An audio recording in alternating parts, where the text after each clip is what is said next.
computer. Okay. Assalamu alaikum and welcome everyone to our Nova monthly book club, which happens to be always on the first Friday of every month. Love those beautiful faces. We have been having book club for the past 2 years, and today is going to be a very unique book club. For two reasons. Number one, because of hosting Ambassador Osman Siddique to take us through his quest, through his memoir, beautiful book, Leaps of Faith. And the other one, because it happens to be, as we discussed when I invited the ambassador here today, is November 6th, and we still do not have a president, although we are on the verge of having a president. Correct. So I think this will also cast some light through the discussion. So the book is, as I said, Leaps of Faith, and I want to introduce Ambassador Siddique. He was America's first serving Muslim ambassador and chief of mission. An ambassador is also titled chief of mission to the United States anywhere in the world. He was born in East Pakistan, which is today Bangladesh, and in other, I think, ways, it's called Bangladesh, the land of the Bengals. Ambassador Siddique was a witness to the violent birth of a new country as East Pakistan became Bangladesh, seeking the promise and opportunity of the United States. He left Bangladesh, seeking the promise of the United States. He left Bangladesh to complete his academic studies at Indiana University in the heartland of America. After a stint with a Fortune 500 company, he became a prolific entrepreneur. And then he served politically when President Clinton in 1999 appointed him to Fiji, Tonga, Tuvalu, and Nauru. I can see myself now. I got it. Thank you. Yes, and following the 2000 Fijian parliamentary coup, which you opened the book with, it's like made me like you have to hold your breath of what happened on your 50th birthday. What a 50th birthday to celebrate. Ambassador Siddique played a critical role in the restoration of democracy and the rehabilitation of that country with his wife, Catherine Siddique, and I think you were using maybe her account, you just changed the name. Correct. Thank you. A lot of us do that. So yeah. Well, this is where she has her office, and this is where I get the best reception, Wi-Fi. Yes, and Ambassador Siddique and his family is our neighbor. He lives in McLean, Virginia. All of us here live in the Nova and the DMV area, where he remains intricately involved in the political, economic, and social discourse of our nation. I want to tell you that we have a Facebook page, and this is the first time I did a promotion for this, for the club on Facebook. And among the areas, it asks you, where do you want to promote this? So I chose the United States and Canada and England, and I thought maybe those are going to be within the same time zone, and they understand English. And then I went and I picked Fiji, Tuvalu, Nauru, and all of them. And believe it or not, a lot of the people joined and they liked it. And I think they might be with us. I don't know what the time there is. You probably can tell us what's the time at right now there.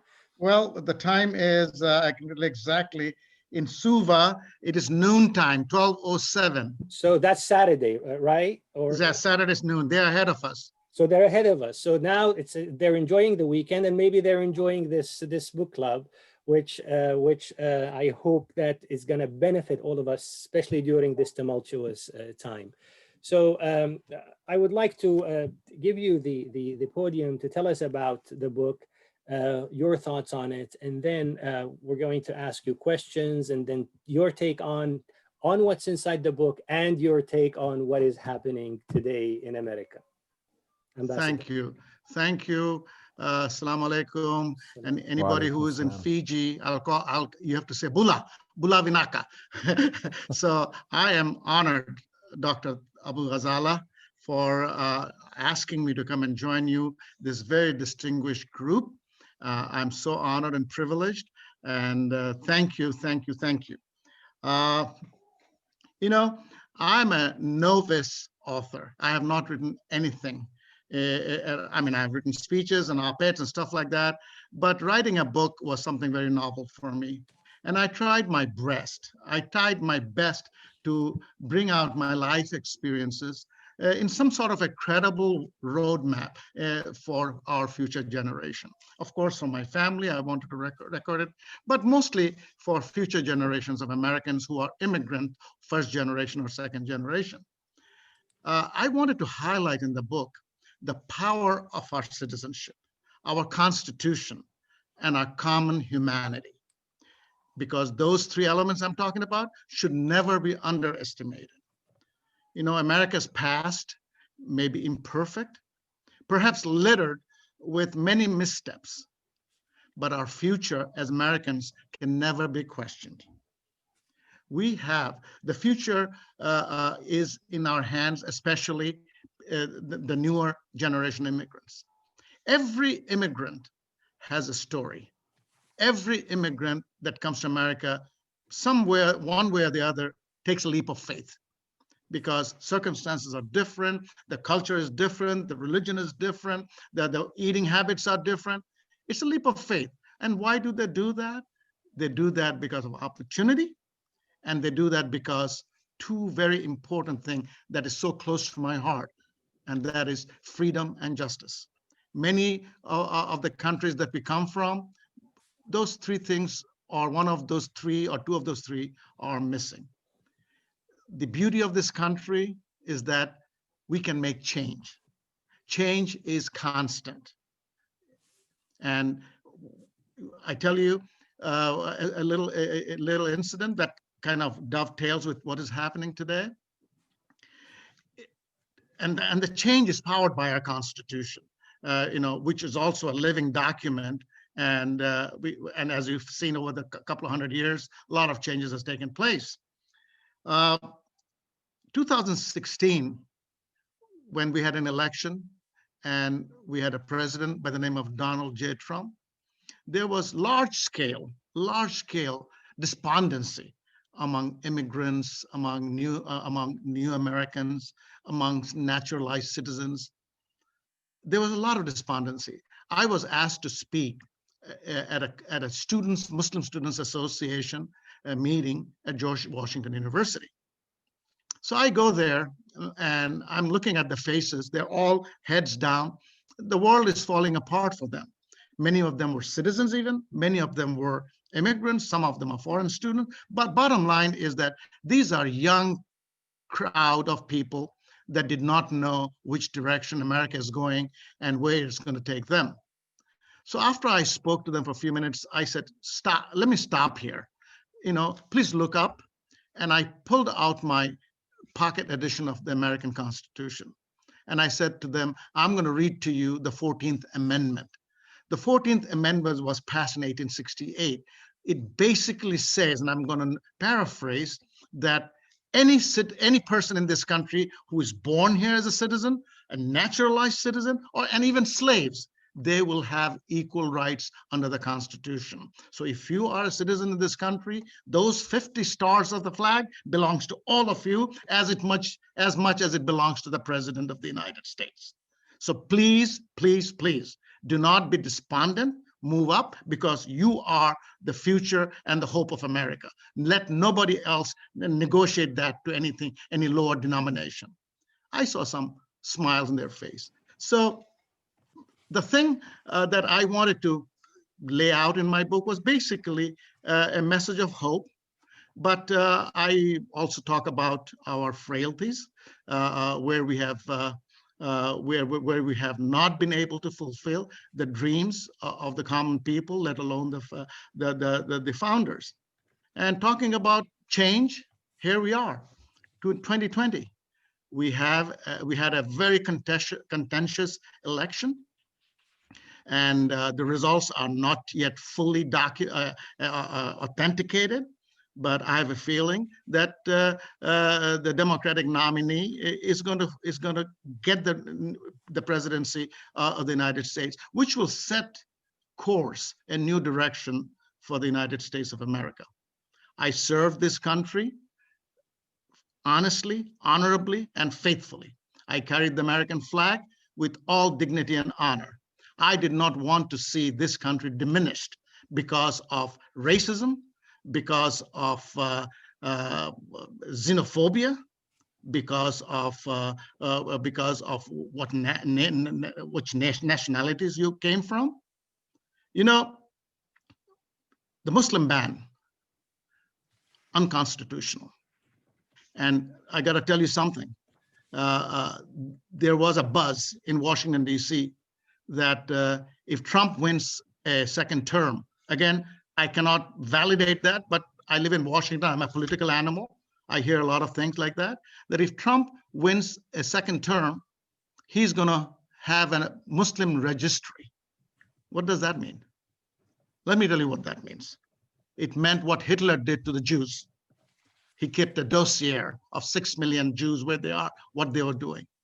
There was talk of that. Thank God that we are going to have new leadership, new direction, new hope, and new opportunity. My book, inshallah, if you guys read it, if you had a chance to read it, or if you don't have a chance to read it, please go to Amazon.com, and this is a commercial plug. Have a look at it. I talk about America's imperfect past, but I also talk about the glory and the opportunity that lies with America. If all of us, America was built on the blood, sweat, and tears of immigrants. Let nobody fool us on that. 100 Nobel laureates of America are immigrants. People like Einstein, people like Henry Kissinger, people like Madeleine Albright, whom I worked for, are immigrants. So we are a nation of proud immigrants, and we want to do that as long as we know what the rules are. And please remember one thing, the Constitution of the United States has our back, and nobody can shortchange us on that. So with that, I don't want to go through all chapter by chapter of the book, but I'm telling you, I am honored. If there's anything that you don't like in the book, please feel free to let me know, because I'm learning, and I can learn a lot from you.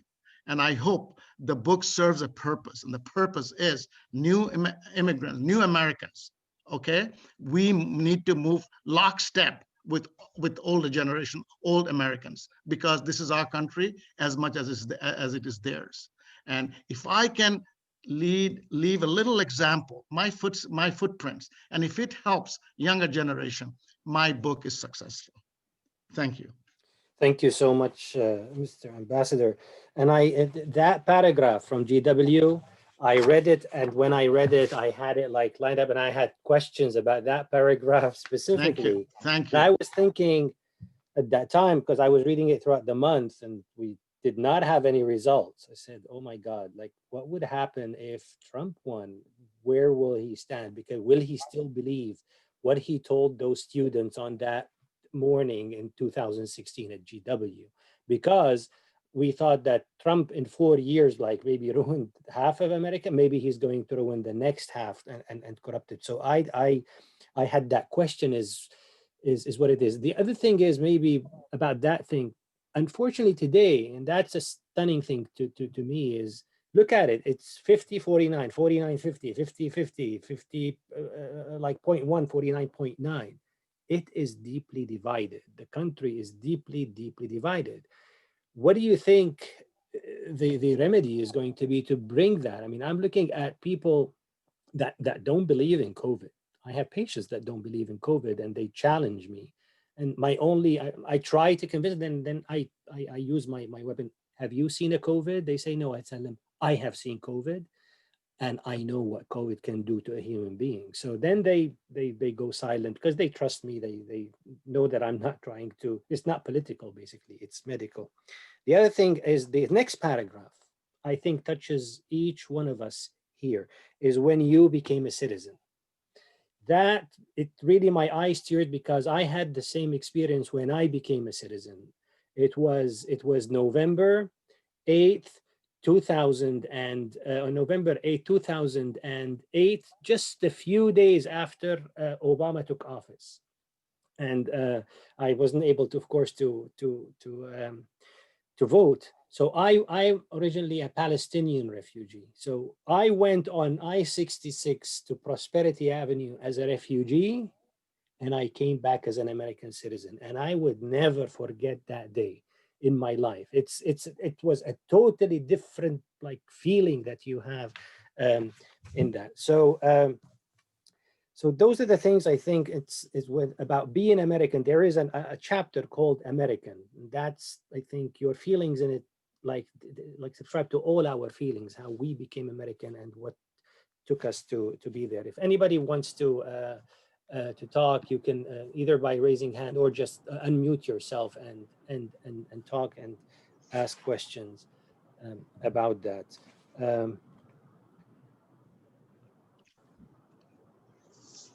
I have to say, becoming a citizen is one of the highlights of most of us as immigrants. And I have the same story as Dr. Abu Ghazala and the Honorable Ambassador, that I went as a refugee and I never had a citizenship in my life. And that was 40 hours before Donald Trump got sworn in. So my friends were joking that I only, as typical refugee, I only could enjoy 40 hours of true democracy and citizenship. So, you know, that day of the diversity of the people, that this America is not a race, it's an idea.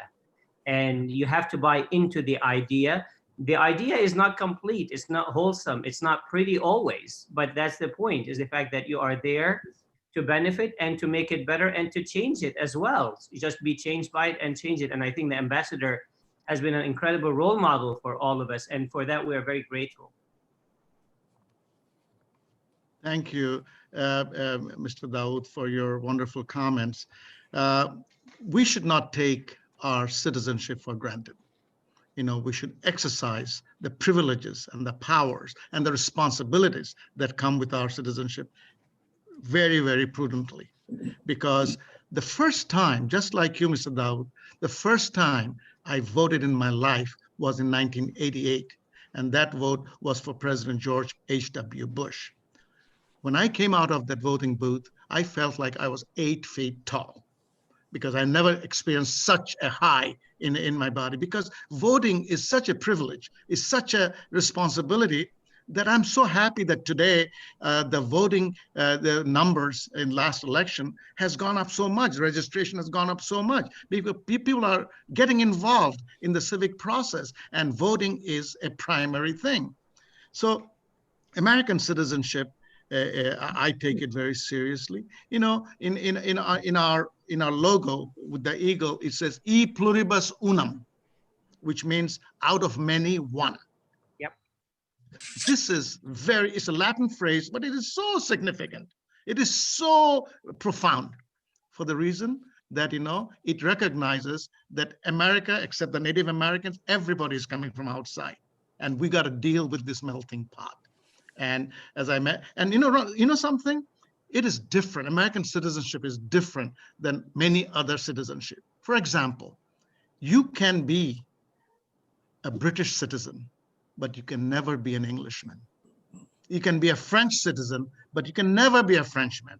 In America, when you sign that piece of paper of naturalization, you are 100% American. But having said that, America does not allow you to forget your heritage.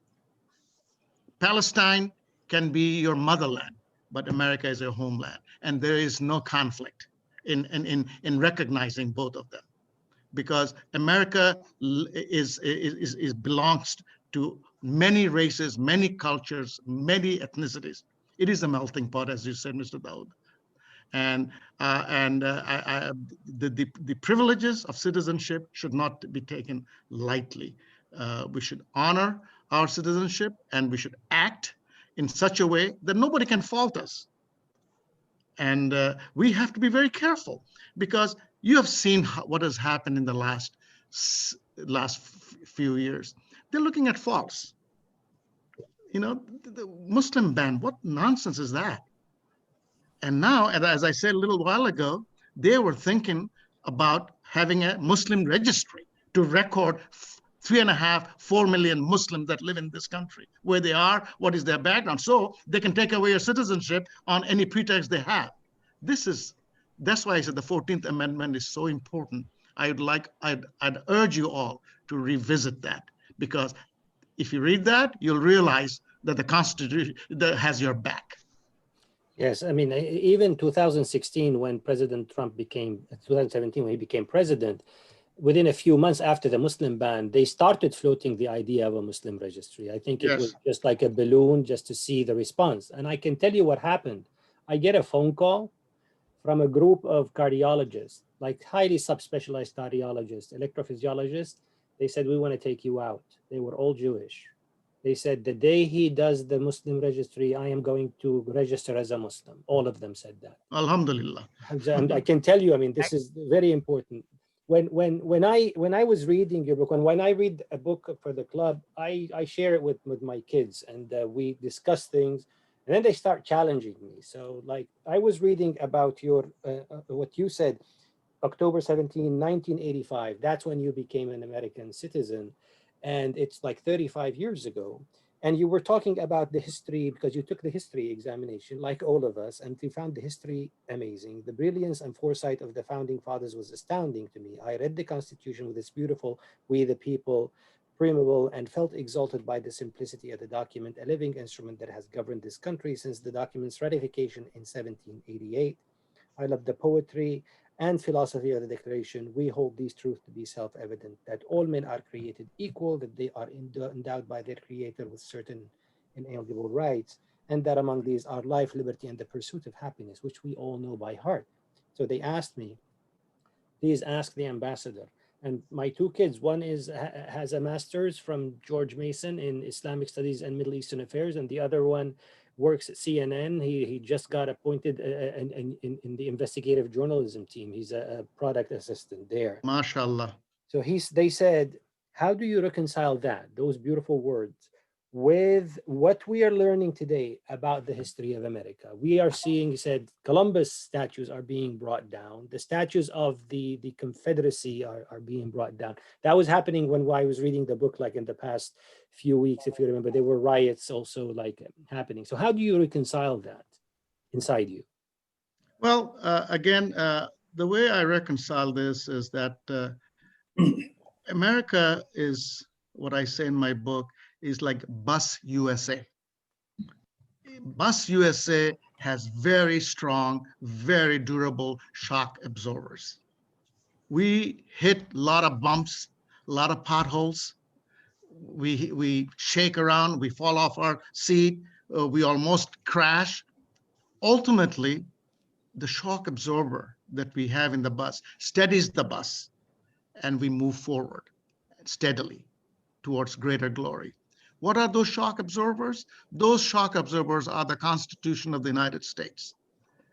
That Constitution allows for change. That Constitution guarantees your rights. First Amendment, I mean, your freedom of speech, your freedom of religion. So we had an imperfect past, and I don't think the future is going to be a bed of roses, but we have to work through it. We have to work through it. And that's why I sincerely urge, I know your two sons are doing very well in their own profession. I sincerely urge all American, all immigrants, all Muslims to seriously consider public service. Seriously, because that's where you can make change. Change can happen, doesn't have to happen at the presidential level. Change can take place from if you're in a school district, school council, local councilor, county executive, state senator, governor, anywhere. Get involved in the political process, directly or indirectly, because I think public service is a noble profession. And we can scream and shout about our policies, about the wrongs that are happening. Yeah, something might happen, but I'd like us to jump into the arena and then work our changes through there. There is a Ghazala who is a state senator. Is she related to you, sir? So that's her first name. They are different. Yeah, that's her first name. Oh, okay. Ghazala Hashmi. Ghazala Hashmi, yes, She's a state senator. I've met her, yes, before. Yes. So to the ambassador's point, I think, Muslims have come to this country historically as mostly professionals, mostly in the physician world and, businesses and whatnot.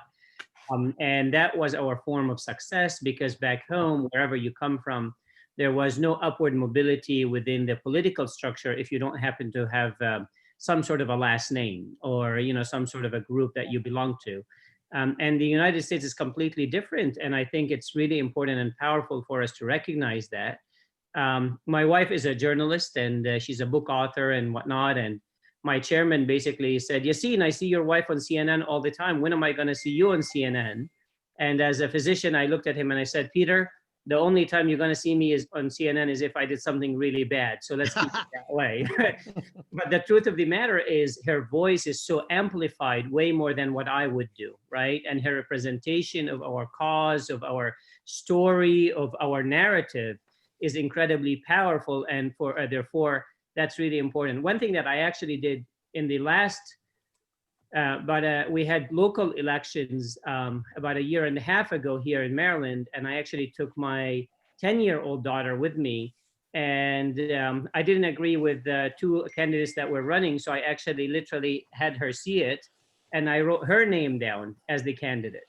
Mm-hmm. Of course, she freaked out. She's like, what if I get elected? I can't go to school anymore. I'm like, no, you'll do a better job than they would anyway. But nonetheless, having them getting involved early, understanding how this country works, and really being part of the experiment that is called America, it's a privilege, but it's also a duty. And I think we need to embody that. All good points. Assalamu alaikum. Wa alaikum assalam, Mr. Khan, how are you? Pretty good, alhamdulillah. Dr. Khan, I'm sorry. You guys are much above my pay grade. No, the Dr. Khan is not a physician, but he's a doctor, and he worked in the White House in the I think under President Clinton as well, if I'm not mistaken. Right. You make a lot of good points. There are a few other people who are writing it. Here is where I think it's worth a research, and some journalist or some college student can do as a project. I believe I came here, alhamdulillah, I've been here since almost over 50 years. I was blessed to have spent time with Joe Biden and helped him get elected as a senator in 1960. Wow.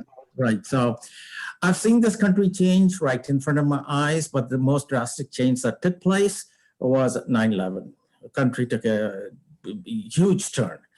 A couple of thoughts that come to my mind, and I think it's worth a research project, maybe a dissertation or a thesis project, is those who came in the 60s and 70s and worked with ISNA, MSA, which is actually Minnesota Student Association precursor to all these, they came here seeking knowledge.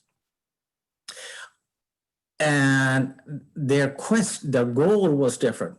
So I'm wondering if somebody takes a look at their children who came here to pursue education as opposed to those who were sponsored. Big difference. And I can see that around my family and friends.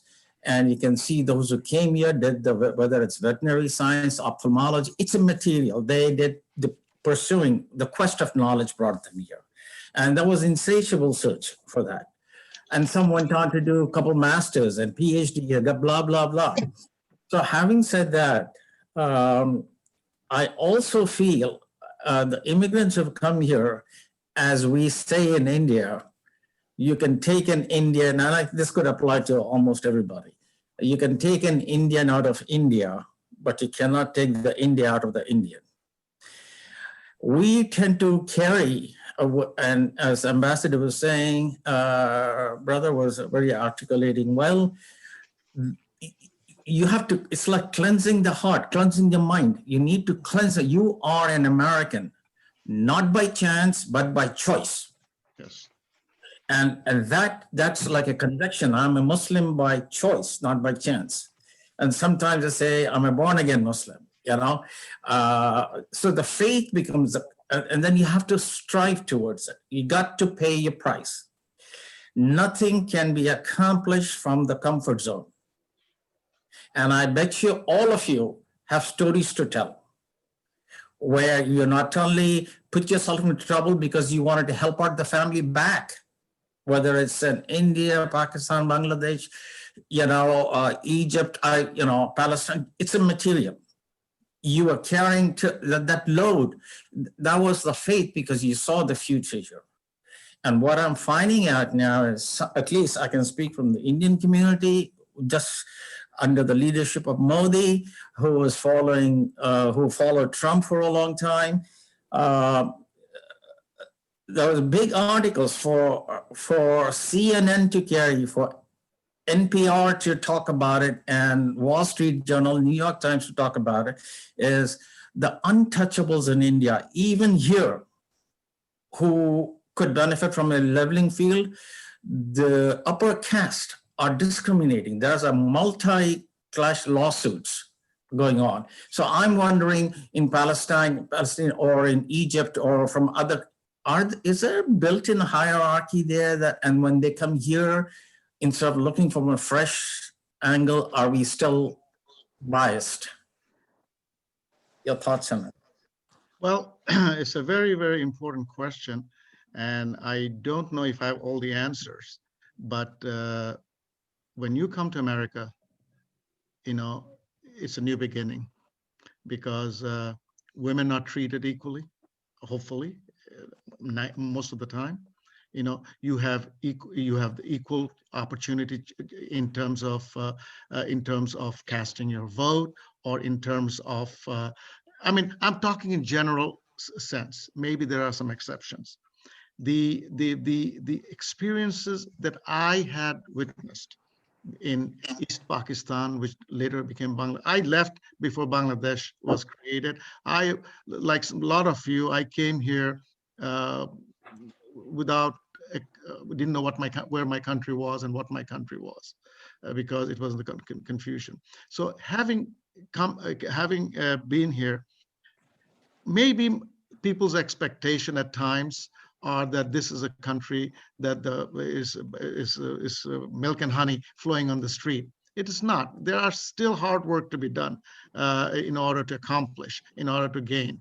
But the infrastructure, the institutions, I think are helpful. And sometimes they get weak, but I think if we keep working on it, I think we can succeed. Diversity is strength. Unity is power. If we Muslims or immigrants are united, we can accomplish a lot more than what we can if we are divided. And it has been seen in the last election. I was a senior advisor for South Asians for Biden. It was an apex body that was formed by the campaign committee, and I was giving the leadership. I saw, and to my disheartenment, the divisiveness that was, I'm not going to name any particular community, but it was happening. And there were groups that were fighting with us, Muslims for Trump, and they have every right to profess their political belief, no problem. Hindus for Trump, every right to do that. But you have no right to challenge our authority to exercise our franchise. And there was some things that were happening in that area, which hopefully we have succeeded in eliminating, as the results will show very soon that South Asians did vote overwhelmingly for the Biden-Harris ticket. Of course, Harris is half Indian, so we are very proud of that fact, So, Assalamu alaikum, Brother Rahman. Yeah. What happened to America after September 11? When September 11 happened, next day my neighbor was principal for Baptist school. He came with his wife to my home, and he offered himself to escort us to do grocery with my wife, because my wife dressed as Muslim. 3 days later, another Christian family, very white family, both Protestant, he came to my home with his wife, and he offered same thing. I pray Friday after September 11 in the Islamic Center of Virginia, about 200 white evangelical. They were in the mosque, give us flowers. What happened to these people? Why these people, after 20 years, we feel them against us right now? I cannot give all the credit to Mr. Trump. He's not that smart to do all this shift. Something else happened last 20 years. Well, it's a deep question. I think, although you might not like to give a lot of credit to to Donald Trump, but the Trump doctrine fanned this separation, this anxiety amongst a lot of communities. When he came down announcing that he would like to be the nominee for the Republican, he came down the escalator. He started calling Mexicans rapists, interlopers, and you name it. He started talking ill about Islam because he does not know much about it. We are the Abrahamic faith. We belong. I'm not a theologian or an Islamic scholar, but I believe the message of Islam is as universal as is the message of Christianity and Judaism. So I tell you, leadership matters. Leadership is totally responsible sometimes for certain mood of the country. As I will say, Mr. Bassam, you will see a change of mood in this country if Joe Biden is elected president, because he has said even yesterday that he is not going to be the president of those who only voted for him. He's going to be the president of those who did not even vote for him. He's going to be the president of all Americans. So this is going to calm. This is a soothing message. And the other thing is that some group in America, they felt probably threatened by the success of immigrants. You know, we are hardworking. We don't have any other place to go but make it happen here. So we succeed. Our success rate is a lot higher. Maybe there was an element of jealousy, but there was an element of competition or rivalry. But when Donald Trump says that, you know, the neighborhood, he has cleansed the neighborhood. What does he mean that? He's going to have only white people in the neighborhood. All other suburban neighborhoods are going to be devoid of African Americans, Muslims, people of color. So, Brother Bassam, leadership matters, and especially in this kind of inflammatory environment. I am hopeful. I am prayerful that the tone will be so different that the temperature will be brought down, and inshallah, I think you'll see more comedy. You'll see more understand, just like what you saw after September 11, 9/11, where people brought you food and stuff like that. You will see that. I think maybe not 100%, maybe it'll take time, but the process of healing has to begin. Thank you, Mr. Ambassador. I want to touch on your chapter where you started and the dream goes on, and really because that changed the way I think. It talks about how you started voting, you voted, and then you got into the system, you started supporting your congressman, and then the senator and so forth. And that made me like start thinking of it in a very different way. And I started advocating that through advocacy groups that are, for example, working on the freedom for Syria, here, Syrian Americans working on Syria. Everybody has a physician. Everybody says, okay, they get taken to jail. They say, I'm going to call my lawyer. Everybody has a lawyer, has a physician, has somebody intimate to them. We never think of, this is my congressman and this is my senator. So in other words, politics here, from what I read and how you grew into that system and then you were able to affect it, is that I have a senator and I have a congressman, and that is not the senator per se. It's the seat that the senator, the elected person, sits on. That is there to serve me, like the doctor is there to serve me. The attorney is to protect my rights. So I started looking at this from a different perspective, is that my God, I mean, Ambassador Siddique got this way along before people here. I mean, people were not even Muslim immigrants, I'm talking. They were not on that horizon at all at the time. As one of the Dr. Yasin said, we were immigrants. We were coming on as immigrants and doctors and engineers and maybe entrepreneurs. So that is, I think it's from it, I think we could come up with an action plan to let people, like everybody is intimately connected to their senator and to their congressman, and write to them about their opinion, whether they agree with them or not. Just let them know we are here. And then on top of that, you have to pay money for that. And it was very obvious that you used your finances to finance them according to the law, how much money you can put for you and your wife. And there's a limit, of course, for that. So I think we have to take it a step further of educating our second generation, so that this is how the country is run. This is how it is. And that really touched me, as I said. So I started going to those guys and saying, listen, we come from all over America. Each one of us now, starting very soon, once we know who the president is and all the congressmen and the senators get announced, we're going to start working with them closely to connect with them. There is no point of me supporting a senator that I'm not a constituent. I need first to secure my own senator and secure my own congressman and go from there.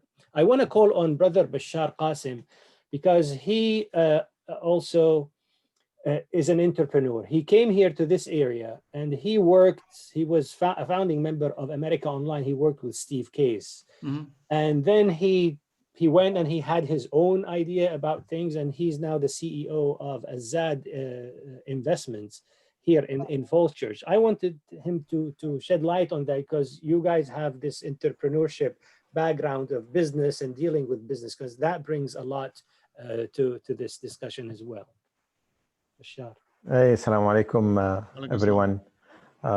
Brother Ambassador Osman, nice to listen to you, and we welcome you to our club. I read your book, and it's my question first, what inspired you to write this book? You know, after all these years, what exactly, this is one question. The other, what are the most challenging parts when you were writing the books? What the areas that you find it to be challenging in writing this book? And then after you answer the question, I'll share a little bit of my background and how I identified with your books. I think we have very much similar experiences, since you were in the financial, your background, you work in the financial industry. Well, thank you, Brother Qasim. It's a very interesting question. As I said in my opening remarks, that I am a novice author. I have not written anything of a book in my life. I have written a lot of op-eds, speeches, and similar items. But writing a book is definitely a different ballgame. You have to be very organized, you have to be very disciplined, and you have to be very motivated. And I had none of those three, none. And I've been thinking about it for last 10 years, maybe, after I left my post. So that's more than 10 years. But it takes a lot of internal guts and glory to say that, look, and I'm going to put things to right. And then you sit up writing and you say, look, it's too much. You get distracted by your other important things that you have to do, day-to-day issues. But I got to be very honest with you. When Donald Trump became president 4 years ago, and I saw him, how he was trampling on our rights, how he was abusing our nation, how he was vilifying the innocents, how he was downgrading common citizens. I woke up and said, look, this is my country. We need to take our country back. And I'm going to do my very small part in doing that. So I started organizing my thoughts on a piece of paper, but then it was not going too far, too fast. I went into my I traveled. I was living in the Pacific. Then I was living in Australia. The things were in storage. Things were in shipment. So it was a challenge. One thing I did, Brother Qasim, if you're interested, that really helped me, is that I got hold of a very, very effective editor. I got hold of him through a common reference, and we talked about it. And without his help, I could not have completed the book. So the editor was instrumental in structuring the contents, paragraphs. He was very helpful in guiding me. He didn't tell me what to say, because everything that I say that's in the book is mine, 100%. But he helped me to structure it right. So that was very important. But the kick I got in my butt to write this book was the presidency of Donald Trump, honestly. Wow. And I said to myself that, my children, they were born here, but they have a last name Siddique. Are they going to be looked down by future generations that, you're not one of us? That's not America that I came here and struggled and worked hard and made it. So I tell you, that was that changed. So 2.5 years ago, I got serious. I got this editor, and it took me 2 years, Mr. Brother Qasim, 2 years from starting to publishing. 2 years, which is not much in the context of a lot of other literary efforts. So I implore upon you, as I said in my opening remark, every immigrant story is a leap of faith. You have come here, some people have come here with nothing. Maybe we didn't come in the Mayflower, maybe we came in a jumbo jet, but our aspirations, our trepidations were the same. Every street corner we turned was a new block. I went to the bank to get some funding for my business. They laughed at me. I couldn't get a mortgage because there was no credit rating I had. I struggled, but I never gave up. And that is the immigrant spirit. And what is the most challenging part in your book, that when you were writing it, that you find to be challenging? Well, again, because I traveled so much, documentation was I had to verify every document. My editor helped, but also the internet helped. So I could go back to different events, which is there in Google, and then the other thing is, of course, let me answer your question honestly. It is so difficult to write about yourself.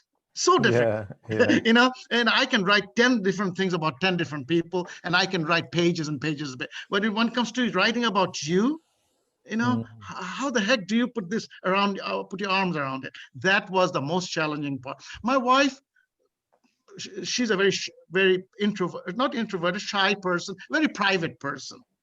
She did not want her background, her parents' background to be let known. She said, no, I'm a very private person. I don't want you to make this public. So I had to convince her after I wrote to her, after I wrote the paragraph. She had to verify everything I wrote.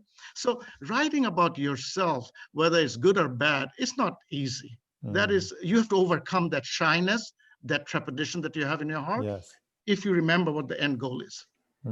Nice. So I just want to share with you my story. Yes, sir. I as an immigrant I came back in 1987, and I didn't know what America is, to be honest with you. Maybe in 1987, the first time I flew, and I came riding an airplane. It was even scary just to leave from the airport, and no expectations whatsoever. Just maybe a bag with the few money that lasted maybe 3 months, and you're on your own. But you're right.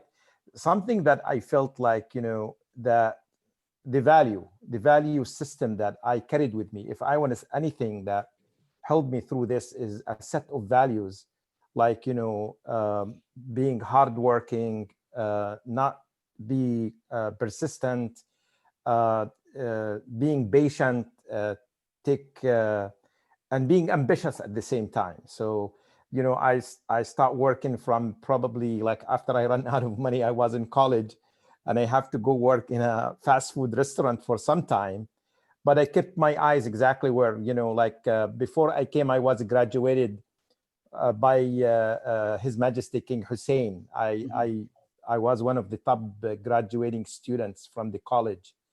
And he said, "Oh, son, I want you to serve your country."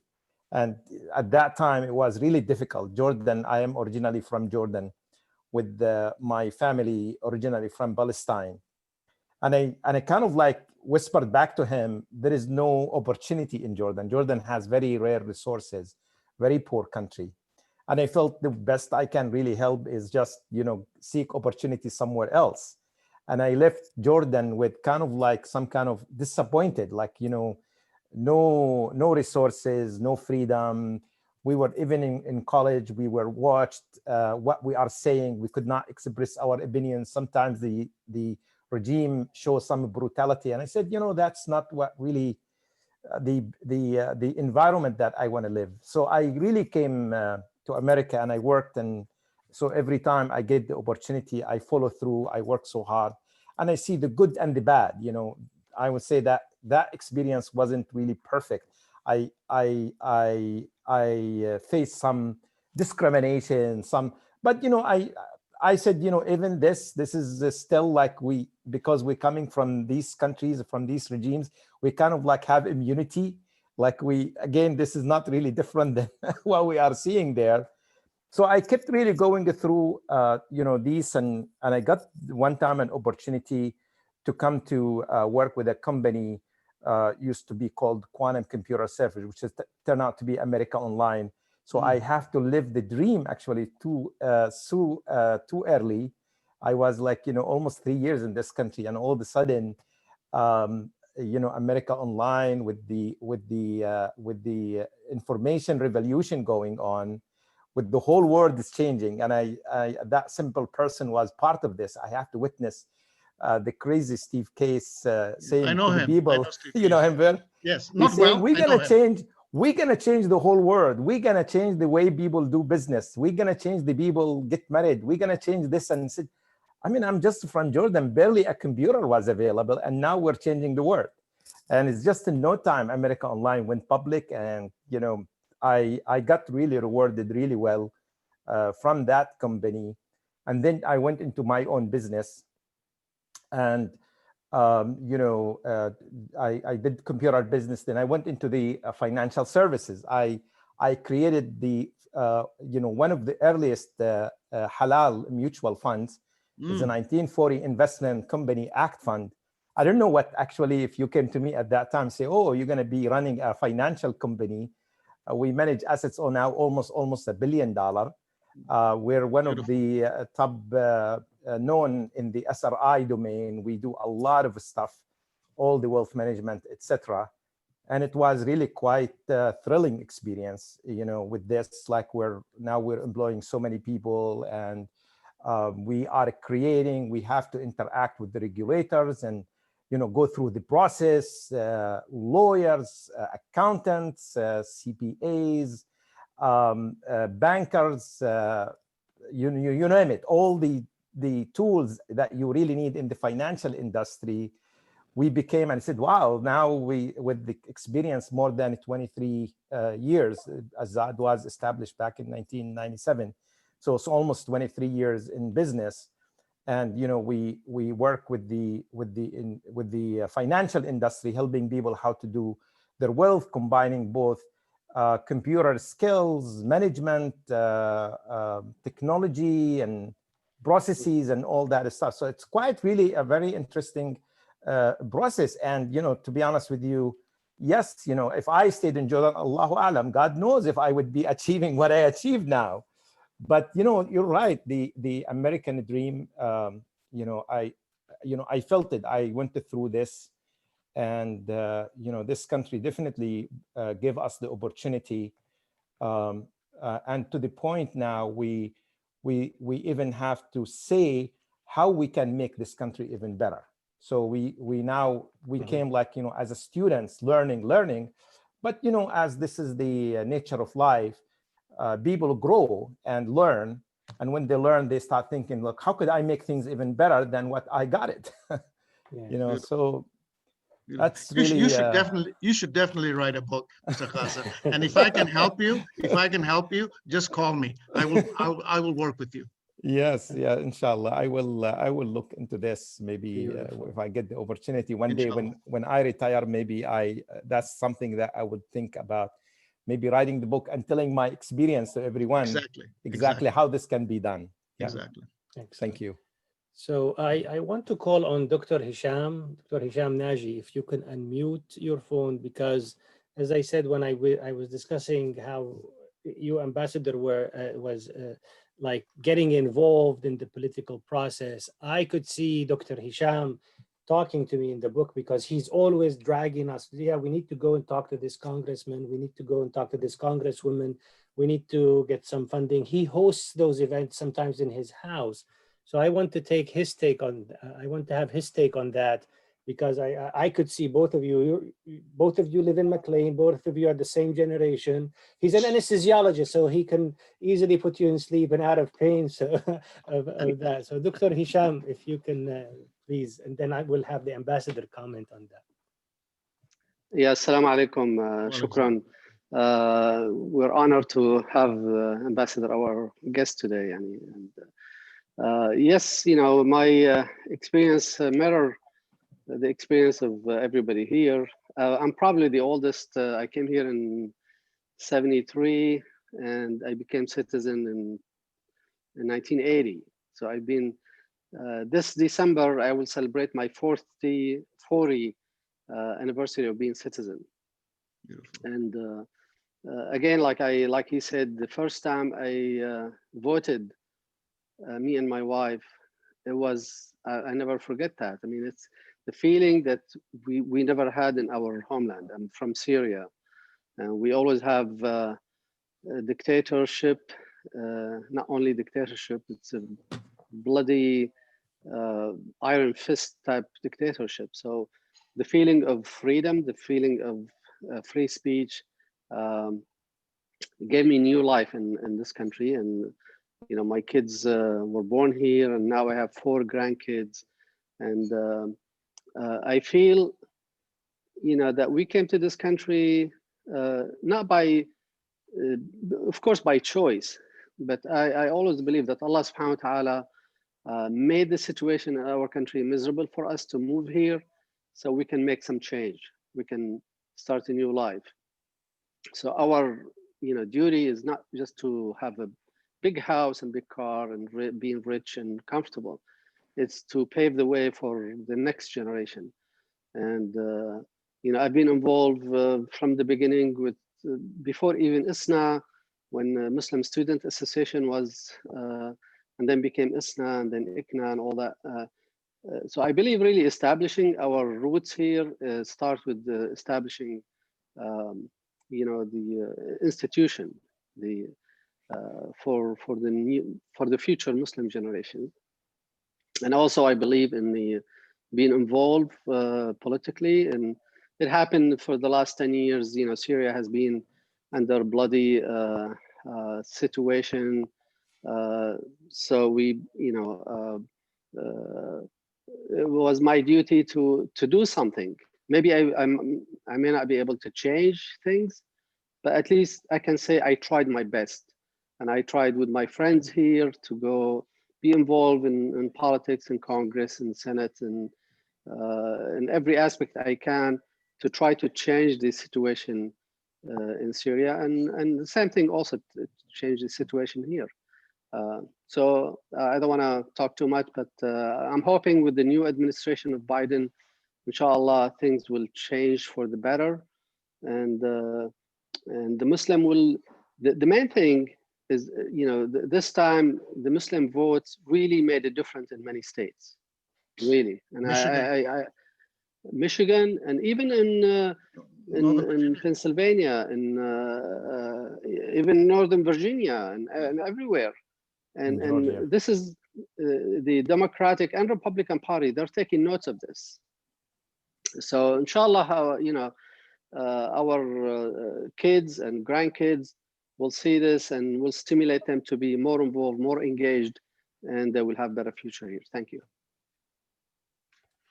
Dr. Hisham, your eloquence did not put me to sleep. Your eloquence woke me up. Thank you. Thank you for that beautiful commentary on what the immigrant role can be here. Before I forget, if you may kindly spread one word, and that is, if anybody wants to work for the federal government, please contact me, because I am in an advisory role with the transition team. And whenever a new president is elected, he or she has 4,000 jobs. That is his prerogative. Out of those 4,000 jobs, maybe 500 are Senate confirmed and this, and so it's a little difficult. But those 3,500 jobs are open to the public. And this administration is looking for diversity. And if you have a Muslim background, I'm going to push it. So please, Dr. Ghazala, if anybody is interested, their children, their spouses, their friends, and wants to look, there is a plum book. And if anybody lets me know, I will give them the reference. That lists the federal directory of all the jobs that are available. As I said before, let's get involved. Let's not just talk. Let's get involved and make change. This country allows for change. And I, with my little humble capacity, if I can bring our community in the forefront and bring them to the policymakers, that is worth it. That is worth my effort. That is the reason why I wrote that book, because I want people to be empowered in this country and not think that we are second-class citizens. Yes, we had a late start. We had to struggle, but we're catching up. And one of the ways we can get caught up is to be in the arena. And Dr. Hisham, your words are very, very important. We have similar background. I mean, I came here under very tough circumstances, but perseverance, hard work, worked. And as you say, blessings from Allah. Thank you very much. If you don't mind, also, you or Tariq, maybe put your contact. So what you said is really important to encourage our young Muslims, American, to be involved, and maybe they can get in touch with you. So let's have your contact here. Yeah, I will give it to Dr. But by the way, before I forget, we are making progress as a community. We have 3 Muslim lawmakers: Andre Carson, Rashida Tlaib, Ilham Omar, and we almost had another one, didn't win. And I may be the first American Muslim ambassador to be chief of mission, but I hope I'm not the last. There were people following me. So the trend is good, but nobody's going to tap on our shoulder and say, here's the opportunity. We have to work for it. Yes. Am I correct? Yes. So we are here to help each other. Yes.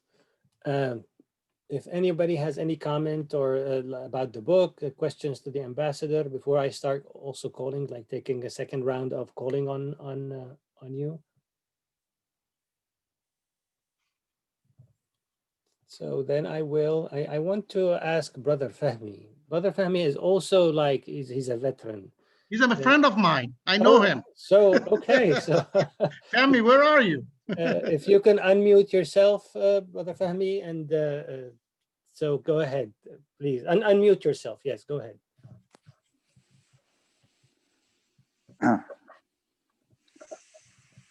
Okay. Assalamu alaikum, my friend.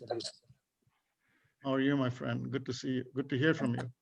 Ambassador Osman, we're honored to have you in our club. And I just want to say congratulations on Biden's win. And I hope that you will be involved in the administration and make us all proud as always.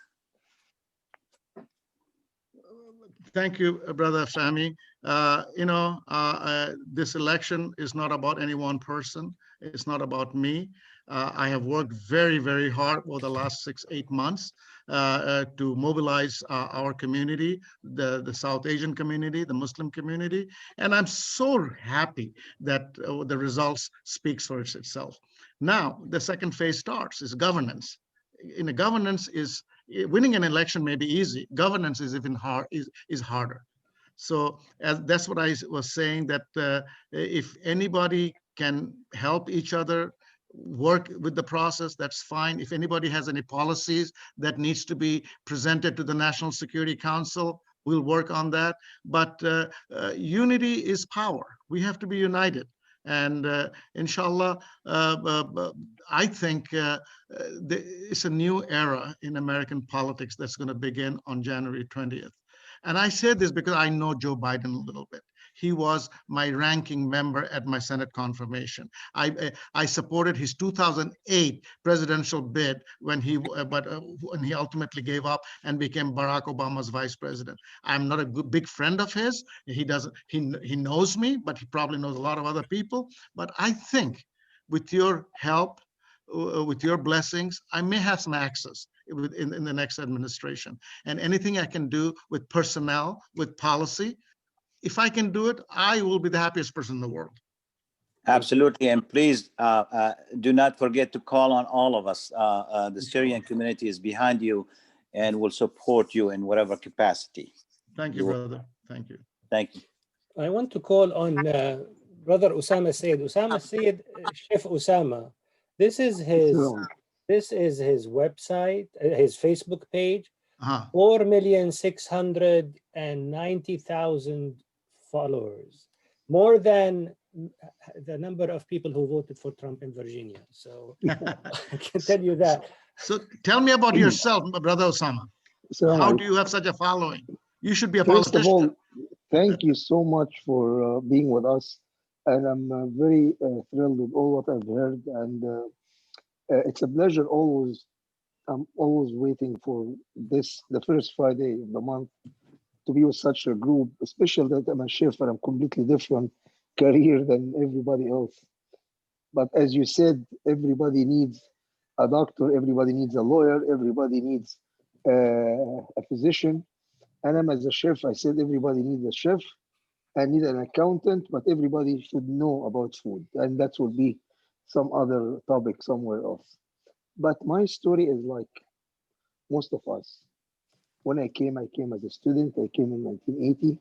So I've been here for 40 years now. I'm using my right to vote. And as a career, I try to help and serve as a Muslim, not in the political arena, but in my field. So I've been always involved with the Chefs and Chefs Association, and I was appointed here in US with the American Culinary Federation, which is the largest chef association, as a certification chair. So I was a certification chairperson who certified chefs. And I try to be involved as a Muslim, especially with my name is Osama and 9/11 came. It was something that, you know the rest of the story. So I was trying to be involved in the community as a Muslim and being helpful to, for instance, for airline that they would like to establish halal food in their flights, or teaching what halal food is, or even with the children, the nutrition, what children should have in the cafeteria. So I will be an active with the Congress or Senate or go do presentation and being active through the community of chefs, but as a Muslim. So let them know what halal and what our food is about. So I don't want to take you away from what we're talking about because my career, as I said, is completely different. But I just want to share that we are all here with the goal to have our at least just put some marks where we came from, and this is a melting pot. We all have the opportunity, so how can we use it to the best we can? Everybody in his own career.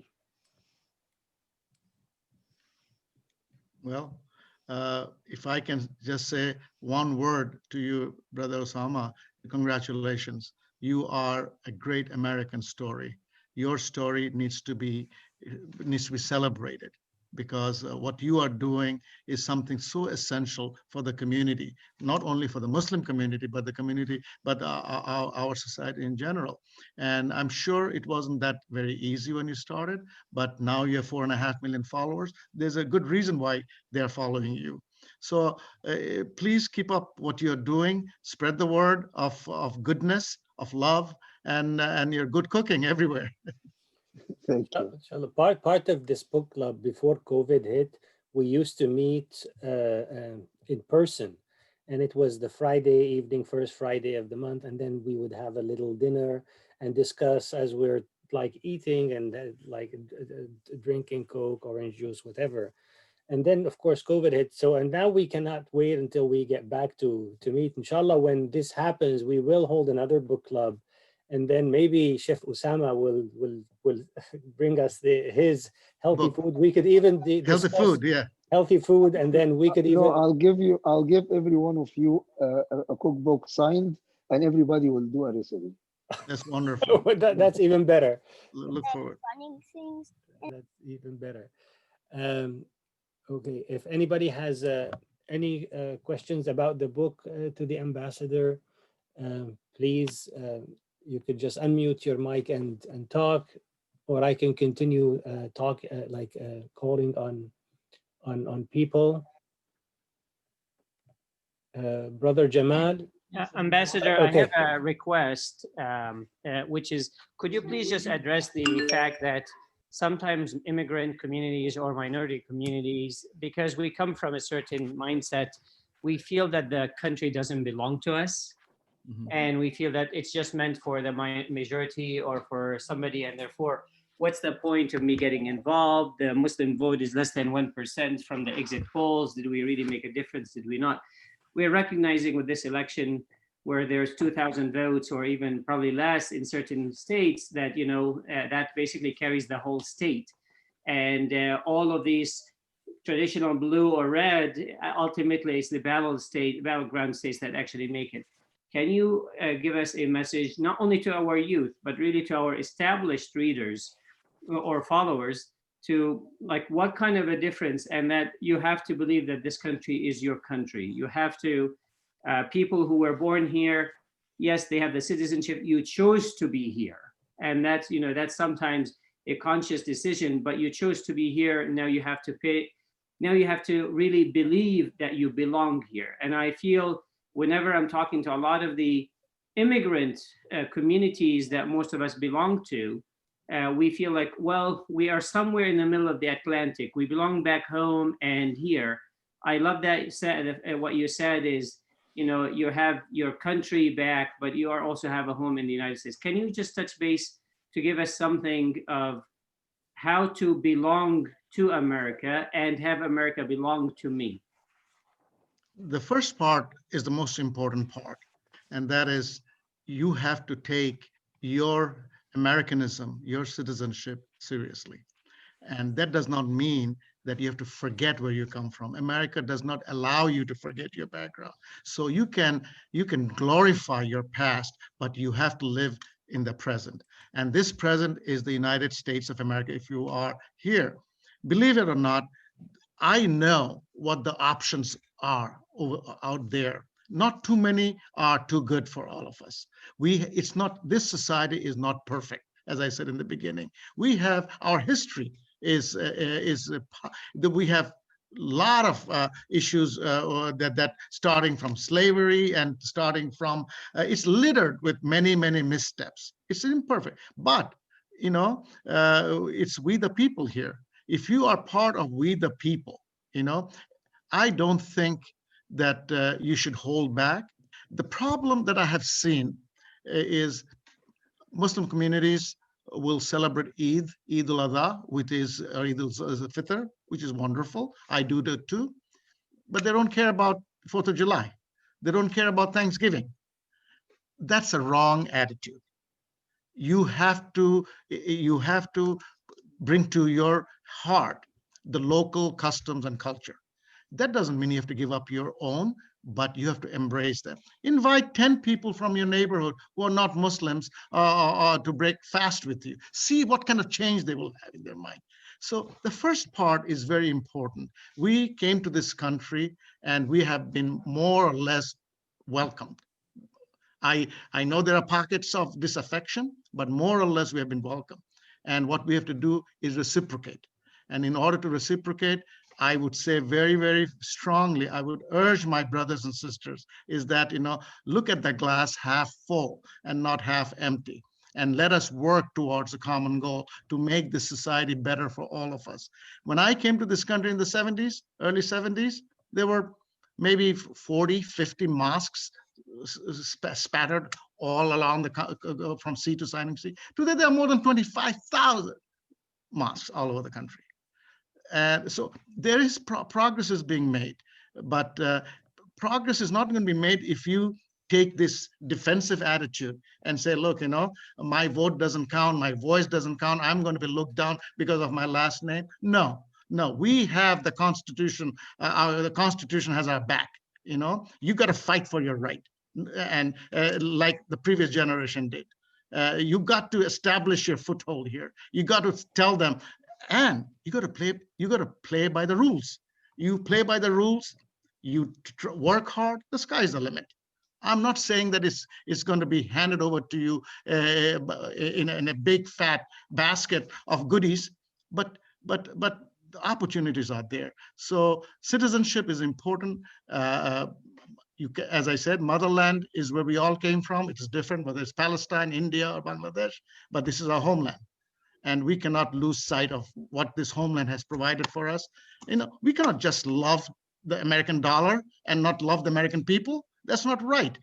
Nobody's perfect in this world. But I'm telling you that this country offers a lot of goodwill, a lot of opportunities, and we got to embrace them.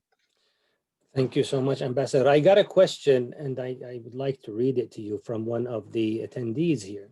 Can you please ask the ambassador what is his recommendation for people who are like us? They came here on a somewhat like a refugee status, and then or they were given TPS, total protection status, or temporary protection status, who are still in phase one, not a citizen. How can we let our children have the leap of faith with everything in pending status since 2011? So what's your, that basically happened with Syrians who came here. They were fleeing massacres that were happening, horrible massacres, probably exactly like what happened. When I read that opening chapter of yours, of what was happening in Bangladesh, I honestly did not have any idea before your book. All I knew is that Bangladesh was seceded from Pakistan and that they fought.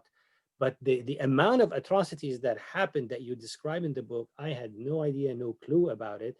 Of course, number one, it happened a long time ago and there was no internet and there was, so in Syria, something very similar happened to us, to a part of the population that were uprooted and kicked out. And a lot of them fled because they did not want to fight each other. So what would you answer to this? They are in limbo. Maybe now with this upcoming administration, they could solve this problem. And they're all legal here. So there's nobody who is illegal. So they came here, they have a legal status, but they can't go back and they're stuck. And their kids now are having like probably an identity crisis, is I want to belong here, and they're excelling in schools. They got scholarships, and maybe we could help push that with this. This is a very, very important thing that you raised. The Syrian crisis is so hurtful, is so painful that ordinary Americans do not realize what's going on there. But it is our job, because Trump administration couldn't care less. He was transactional. He wanted good relationship with Saudi Arabia, despite what they do with human rights. And look what happened. So I'm saying to you is that we need to be alert of who our political leaders are. We need to, these politicians, these congressmen, these senators, they need us as much as we need them. We got to mobilize. Please find out who your representative is, and they will, if we approach them, it is their job, it is their duty, and they'll be happy to see that there are a group of people willing to support them. Supporting is a two-way street. You support them, they'll support you. So get involved And it might not happen overnight, but I can tell you something, that changes have been made that way. That, you know, I'm not suggesting that you have to be a lobbyist. All I'm saying is that you have to be a proponent of your rights and of the issues there. A lot of people don't know. You know, 75% of Americans don't have a passport. They don't know where Syria is or where Bangladesh is. You have to educate them. Please start the process by being an informed citizen and allowing other people to embrace your issue. It's not going to happen if we mope and grope and say that, you know, it's a dead cause. But with this new administration, I feel that there's going to be new policymakers. I feel very strong because Tony Blinken, I know him a little bit. I think he is going to be most probably the Secretary of State. If he doesn't become the Secretary of State, he's going to be the National Security Advisor. Tony Blinken is a very enlightened person. He understands Middle East a little bit more than what his predecessors did, and he is open. So mobilize yourself, please, and say that, look, you know, and for the sake of your children, look, the DACA issue, similar, not exactly the same, but, you know, they fall in the same category, that they don't know whether they belong here or they belong somewhere else, despite the fact that they've lived all their lives here. You know, they are on a temporary assignment. So I strongly believe that change is constant in this country, and you got to hit the iron while it's hot. This is a new administration. They'll be looking for new ideas. They'll be looking for new people. So don't give up. Thank you so much. Thank you so much. And we will do that. And I was on one of the meetings with Tony Blinken, and you are absolutely right. He is very well enlightened, and he is not like, he knows about what is happening, and hopefully he will be able to push for some solution in Syria and for this. Have you stayed in touch with him, sir? I have not, no. Okay, let's reestablish link with him. Yes. And if I can help you, I'll do Yes, that. please. But he's very busy for the next, you know what it is. I understand, right. But he's a good person to know. He was the National Security Advisor for Vice President Biden. Then he became Deputy Secretary of State. Now, you know, he'll at the top foreign policy position, whatever it is. So, and he's not an arrogant person. You know, he listens. And if he doesn't listen to us for the first time, if you tell him 10 times, he'll listen. So persistence, yes. You know, don't give up. No, you know, yes. This is our country. Yes, absolutely right. I want to call on Brother Jamal, and then after that on Brother Ahmed Abu Jbara to Assalamu alaikum, everyone. Ambassador Siddique. I really enjoyed your book. It was really a very, very easy read. You know, looking at the other books we studied in the past, we looked we studied, we discussed. Your book was, you know, very, very easy to read. And I can, you know, sympathize with the issues you raised and how you came to this country and so forth. And this is the story of all of us, you know. How we came and so forth. And in the computer industry, it's like cut and paste, you know. Our story is very, very similar. How we came here and how we grew and so forth. And there is an ayah in the Quran, it says, you know, وَمَنْ يُهَاجِرْ فِي سَبِيلِ اللَّهِ يَجِدْ مُرَغَمًا كَثِيرًا وَسَعًا. So people who immigrate from their land to another land, you know, with opportunity, they will find it, and they will find wealth, and a lot of wealth. So we came to this country and we grew, alhamdulillah, and we are, you know, in good positions. You know, it reminds me to the story of the seed, you know, the seed of the sequoia. You know, if you plant the sequoia seed in like a soil that is not, you know, rich in nutrients and so forth, I don't know what length it will grow. But if you know, it's now in California, this sequoia tree, it grows to hundreds of feet, you know, similar to our stories, you know. So I hope, you know, this will continue with our community, and we will have, you know, the strength to grow even further. My question to you, you know, regarding, I have a few questions. One of them is regarding, you know, ambassadors and Trump. How would they, you know, the career ambassadors, I mean, here they represent America, they represent, you know, the values and so forth. And now, on the other hand, we have Trump. How would they reconcile, you know, these two faces? You know, how would it work? Really, you know, I'd like to see your opinion about this. You know, you raised, Brother Jamal, you raised a very important question. In the American system of governance, ambassadors do not represent the country. They represent the President of the United States and the Commander-in-Chief. That is a different. So your question is so much more valid now. So how do you reconcile yourself when you're representing the President and the Commander-in-Chief in a country? It is very hard. I have known a lot of ambassadors. I have known a lot of chiefs of mission who privately tell me that they are taking early retirement. You know, 2 ambassadors resigned in protest, the ambassador to Estonia and the ambassador to Panama. They were career ambassadors, they just left because, and then other thing is that Trump hasn't even filled a lot of ambassadorship because he thinks he doesn't need them. And, you know, he can do it himself. It would have, if I was Trump's ambassador, it would have been a nightmare for me because I have a conscience. You know, I am a very ethical person. I cannot lie. I cannot misrepresent. I would have such a difficult time, and I can empathize with a lot of people what is going on. That's the bad news. The good news is that we are going to have a new set of ambassadors on January 20th. You know, in our system, about 75% of the ambassadors are career, and about 25% to 30% sometimes, depending on who the president is, are political. So roughly 40, 50 ambassadors are political. And I hope Joe Biden picks the right ambassadors for the right positions if it is political. The career people, of course, they have a different grid to evaluate who's good and who's bad. But what I hear that he is focused, very focused, to put the right ambassadors in the Muslim countries. This is because I'm involved a little bit with the transition team, and I got friends who are with the State Department who will be the national security. So he is, as you know, a lot of people want to be ambassadors, but I think Joe Biden will have a personal say as to who goes where and who, because, you know, Joe Biden, you know, as I mentioned to you before, he was in the Foreign Relations Committee for 20 years. He understands foreign relations better than many, many people that I know. He was my ranking when I was going to Senate confirm. He has personally visited probably 75% of the countries of the world.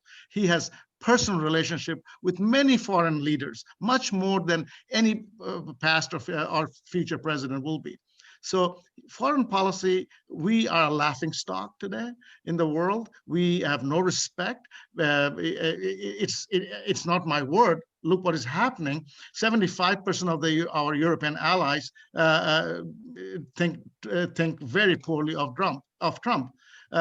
In Asian and Muslim countries, 22% of people supported Trump, whereas during Obama's time it was 68%. Not that he was perfect, but I'm just telling you that foreign affairs, foreign policy is going to be revitalized. We're going to join NATO and take leadership there. We're going to join the climate control, rejoin the Paris Climate Accord, and things like that. So I feel very strongly that you will see a very, very encouraging direction in our foreign policy, and I hope to God that he pays good attention to the tragedy that is happening in countries like Syria, in countries like Yemen and others.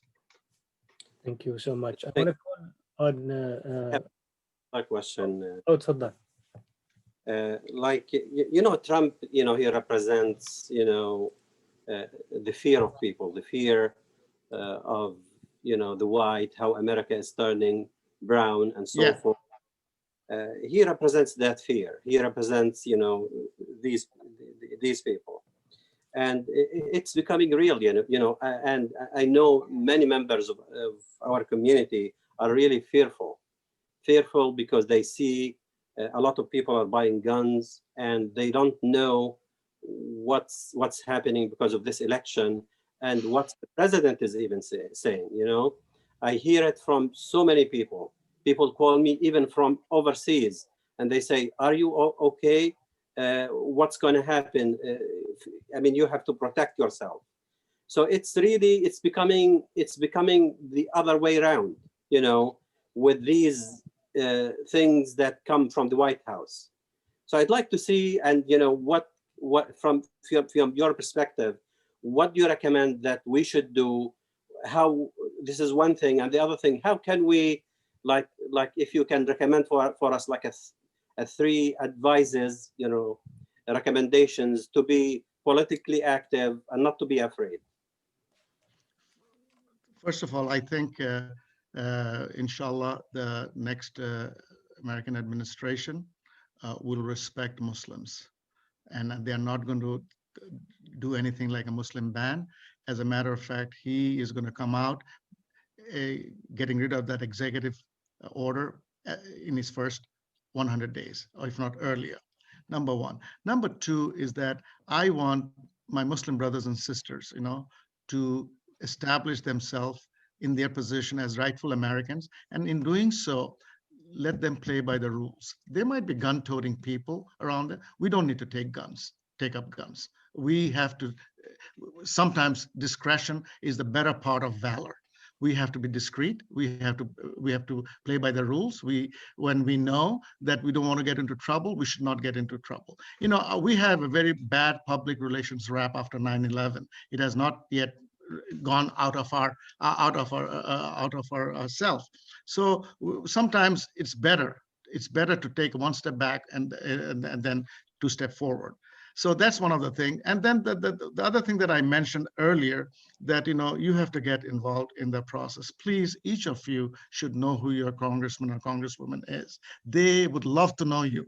You know why? Because come election time, they're going to come asking money from you. Okay, so don't think that it's a one-way street, you know, and money is the mother's milk of politics, you know. They every 2 years they have to get re-elected. So please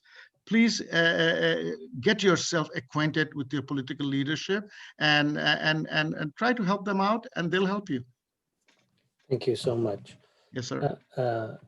Brother Ahmed Abu Jbara, I would like to call on you. Brother Ahmed is, if you can unmute your mic, is from Gaza. He's also an immigrant here. Go ahead. Assalamu alaikum. Jazakallah khair, Dr. Tariq, and thanks, Ambassador. Man, it's really an honor to have you here and basically read your book and listen to all the kind of knowledge and wisdom that you're sharing here. As Dr. Tariq said, I'm Palestinian. I'm originally from Gaza. I came here to this country, I think, 2004. Like most of or almost everyone here, you know, came to study, got my master's and PhD, and got into industry. I teach at George Mason as well. So that's a little background on myself.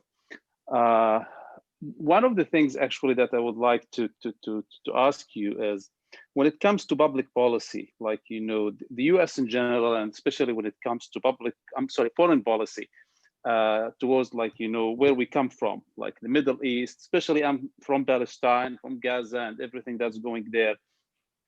From your experience, I mean, how do you kind of reconcile with, like, you know, the overall kind of foreign policy towards that area, when it is usually it's not in the favor of our, you know, families and, you know, friends and everyone who lives there?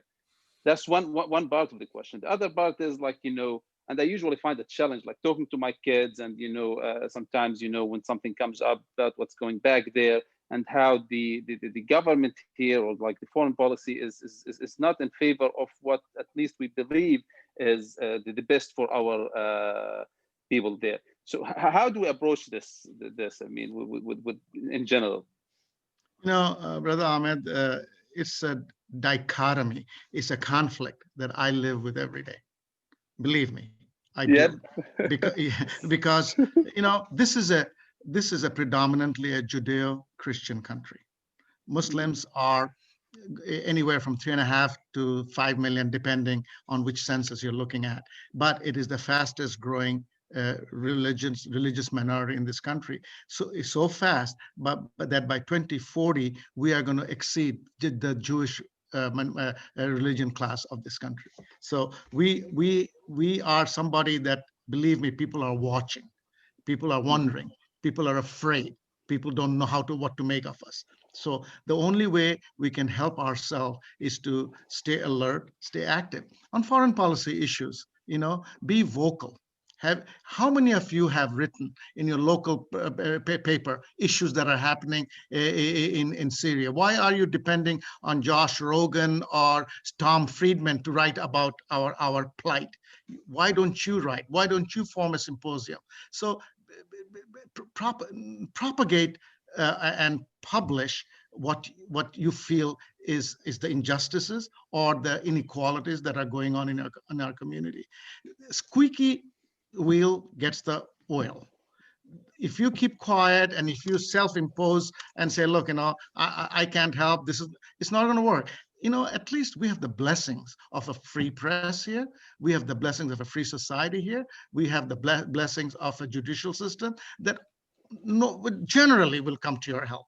So I'm a proponent of activism.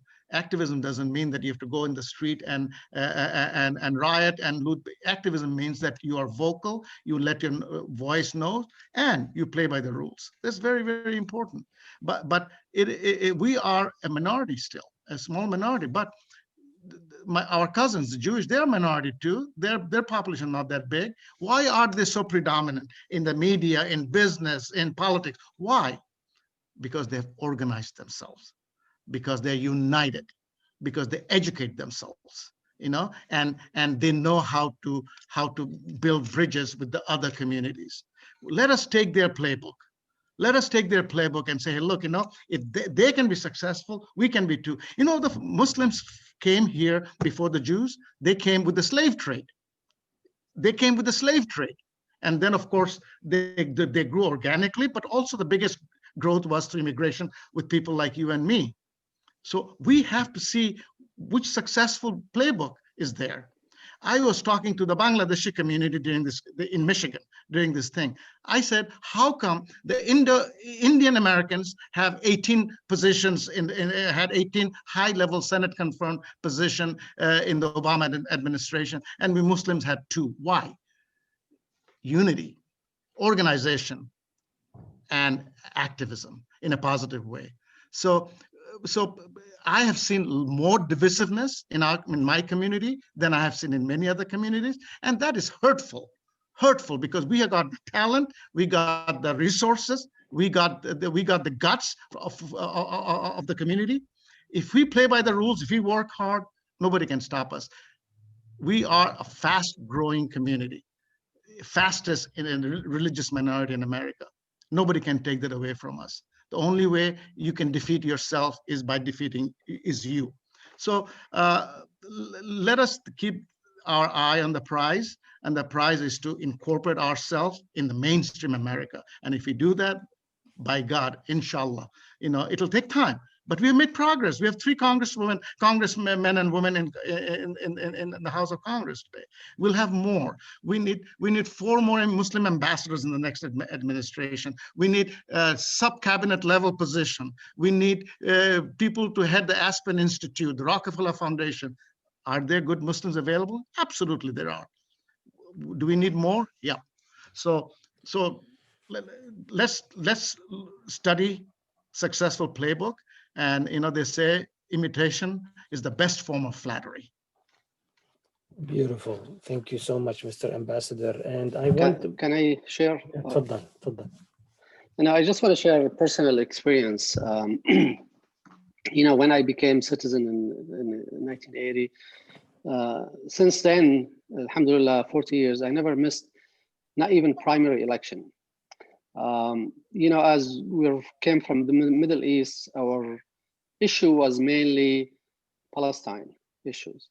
And so I was living in West Pennsylvania, and our local congressman, as all the congressmen, they vote 100% for Israel's interest. So I talked to my friends, and so anyhow, we invited him to my house, and they asked us, to guarantee at least $3,000 to $5,000 donation. We told him yes. I invited my friends, and most of them, they say, there's no use, we cannot do anything, we're not gonna make any change, forget it. But anyhow, there came maybe 5 or 6 of them. And we talked to him, and he said he's willing to work with us. And we did not collect more than $500. I put the rest from my pocket. He was impressed that we gave him $5,000. And from then on, he started voting for us against Israel. And the next election, our community felt that, and we had more people involved, and more people became enthusiastic that, yes, we can do something. So we had him re-elected again. And then after that, the AIPAC and the Jewish lobby and all that, they poured money from everywhere, and they took him out. The fact is that, yes, we can make change. We cannot lose hope. It is an uphill battle. The Jewish community did that. Like you said, the Indian community did that. Now we see the Hispanic community doing that. We can do it. It's not easy, but we have to have what we call it nafas tawil, long breath and slow process, and we can do it, inshallah. Absolutely right. You are so eloquent. Thank you. I want to call on the few remaining brothers to talk. Brother Abdul Qadir, if you can unmute your mic, and then I'm going to call on Brother Firas and then Brother Hassan. If you can unmute your mic. Yes. Okay. Assalamu alaikum. Thank you for being here and for the, let's say, fruitful, let's say, advice to be involved in the, let's say, community. I came here, let's say, in 2012. Let's say the community here, let's say, it's scattered a little bit. This is what let's say, my notes. I didn't know how to be involved at the very beginning. Then I have been now citizen for a couple of years. This is my first time to vote. Let's say I feel different than the one that we did back in our countries. I'm trying not to make my let's say, maybe myself, I'm not that, let's say, easy to be involved in the politics, but I'm trying to push my kids to be inside. And this is what I see that, let's say, the future for us, for let's say, for our kids and grandkids. This is, let's say, what I see now, what we should do and push them to be a part of this community. Thank you again for your, let's say, for the advice. And it would be good that if you, as per your advice, that you are going to, let's say, to help anybody to be, let's say, involved in this, it would be good, let's say, to make like a plan for the people who is going to say to be involved, how they can do so, starting, for instance, from different level, from schools, for instance, toward the university, toward the one who is working in, let's say, in the field. So this will be, let's say, a good plan if we can put, let's say, a plan for those, and then, let's say, we can advise them better to get in. Thanks again. Thank you. I want to call on Brother Firas and then Brother Hassan. Assalamu alaikum. Can you hear me? Yes. Yeah, we can. Yes. Thank you very much, Ambassador, for your presentation, and it's really inspiring. I came to this country in 1982, and I had some travel during this time, but I mainly been here since 2000 with my family. And I want to share a small experience I had last week with a newlywed couple who is just now establishing roots in this country. And I asked them a question about something that I struggled with and many of my peers in the past few years. I wanted to see how they have this perspective on where do they see themselves settling, and do they still think that they are going to go back to Syria? That's where they came from. And I was surprised that they said that they don't intend on having this place be their home. Although I know that they have very, very little chance of going back. They're both well educated. One of them is a medical student, and they are about to establish roots and start a family here. So I was disappointed that they're about to make the same mistake that I made 20 years ago when I came here, and I wasn't sure I was going to stay here for forever and establish this as my home, my second home. And if I had known what I know now, I would have made different decisions and took different decisions in my early life that would have helped me and helped my children also be citizens. Alhamdulillah, my kids don't have that feeling because they grew up in this country. And when we ask them, where do you feel home? They don't deny their roots. They respect their roots. They love their home, our original country. But they say we are Americans, and I'm proud of that. But I want to spread that feeling that people who come here and know that they're not going back, they should concentrate on this and focus their effort in this place and establish good relations with their neighbors. Until now, we have struggled knowing our neighbors, and this is something that I'm guilty of. I live among hundreds of Americans around me, and I don't know their names, and they don't know me. We just say hi and drive away. So I think this is a mistake that we adults need to learn how to resolve. And I think our kids, our teenagers are, alhamdulillah, slowly getting away from resolving this and establishing roots in this country. Thank you. And before I call on, lastly, on Brother Hassan is with the Syria Forum, and he is very passionate about education. In your last chapter, which I think is from the outside looking in, after your quest, now you went and then you are like reflecting on your journey. And you mentioned three things: immigration, education, and healthcare. And those are the three sticky points in our system right now. And I want to talk about education because it's really something very important. You're talking about it from a financial aspect, like it's the trying to forgive the loans completely for the college students versus not. And you're bringing the two sides of the argument here. And then we have even maybe more in this country to do. We have to educate those like in the rusty belt, like for something new for the 21st century as we go on. Brother Hassan is involved in the education of refugees and the education of those that have been displaced, which will also be a thorny issue if we don't solve it, because this is the fertile soil for Daesh, for ISIS, for the extremists, is uneducated generations. They can easily recruit them through many methods. And we read last time, the book we read was Pedagogy of the Oppressed by Paulo Freire, which was one of the classic books in the 60s, talking about educating the people so that they can get out of tyranny and the dictatorship of education. So I want him to talk about this, and then maybe to just conclude with, I don't know if we can do like have a work plan, or if we can have like a few thoughts about that as we go forward, and then we can conclude. Brother Hassan, if you can unmute yourself. Thank you. Thanks so much. Mr. Ambassador, you are inspiring to me. Thanks so much for coming today and speaking to us.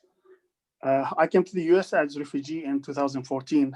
And I was in Phoenix, Arizona. Then I moved to Virginia.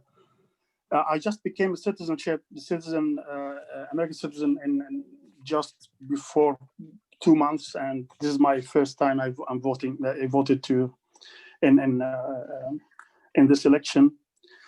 But when I came to the Virginia, I was involved in the committees under Fairfax County and the public school of Fairfax County,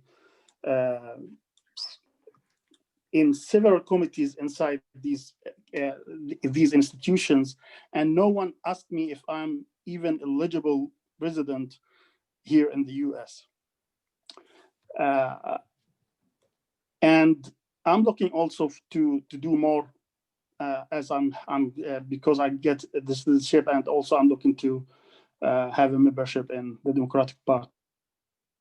Now, regarding education, we can talk a lot about education, but for us, at least as refugees, because I worked in helping refugees in Arizona, and I concluded that the number one issue we have as a new refugee came to the U.S.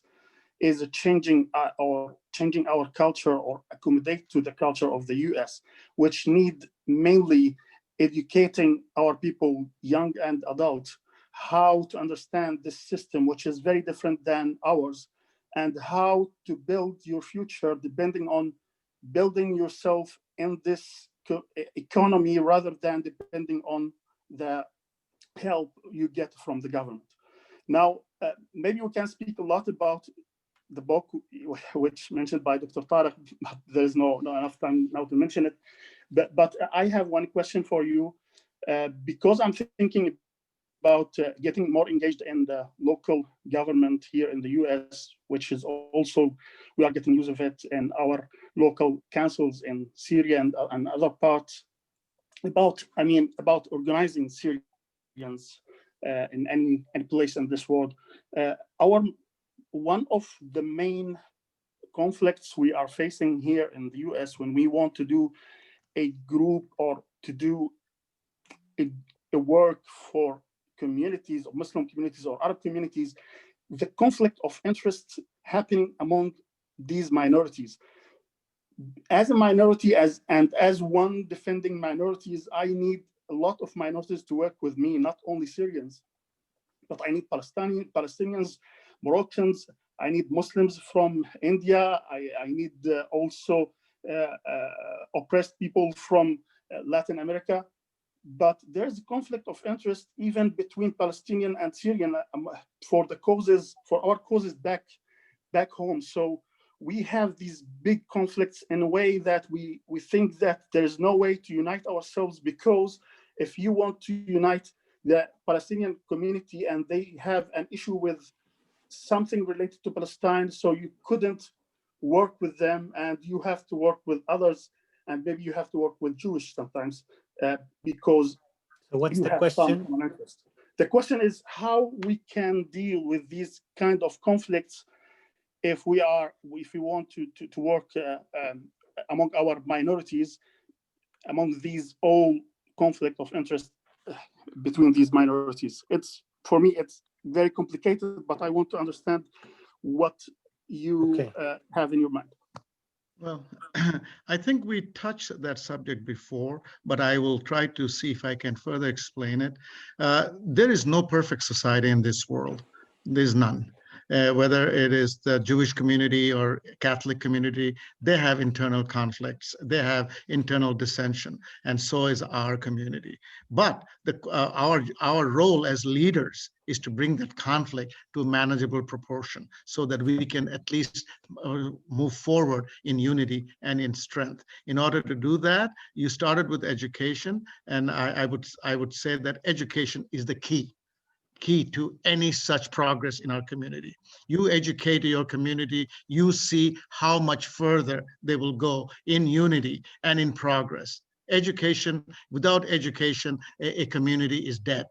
So I was happy to see that you have taken a responsibility for the refugee community, because they have been displaced not only from their land, but also from the spiritual reflection, also from education, from healthcare. So if you can tackle education, and America, I tell you something, this is the country that if it distinguishes itself in anything, it is in the quality of education. People die to come and get a master's or undergraduate degree here. A good degree from a good school is like a Super Bowl trophy. So when you are here, take advantage of it. You might not be able to go to an Ivy League school, but if you can go to a state school, to a community school, education, you are absolutely correct. If you can educate your community, you will see the problems getting less and less and less. Ambassador, thank you very much for joining us today. It was an enlightening evening. I really loved it. I want you to consider this community as an extension of your work with the party.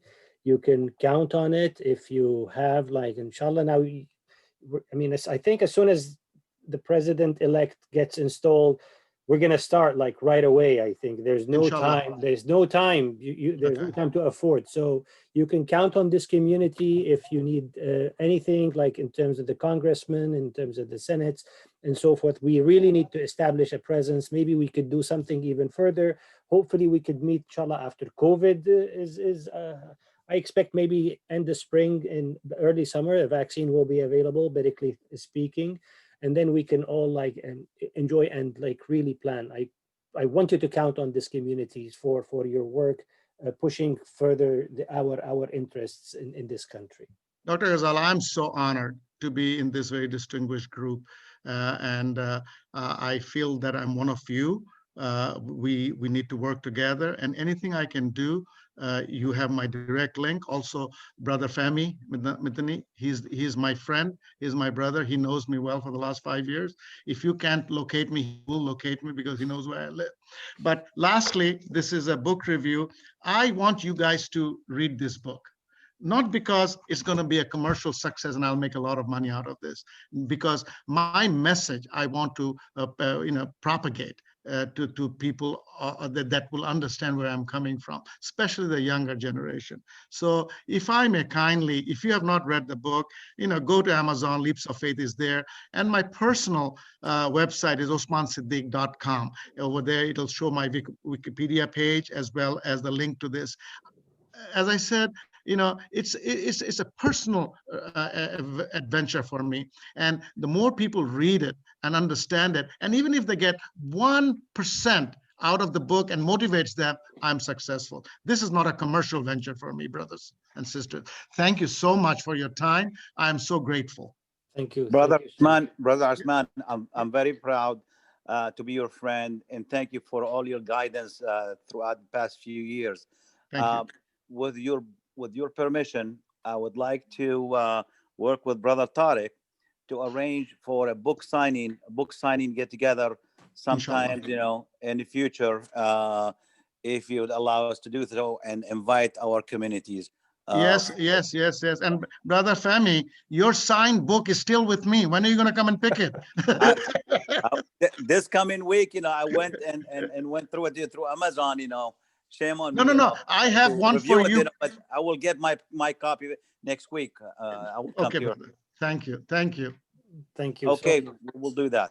Thank you so much. Thank you. Thank you, everyone. Dr. Ghazala, my other friends, I am so honored. Thank you. God bless you all. God bless America. Good night. God bless America. Good night.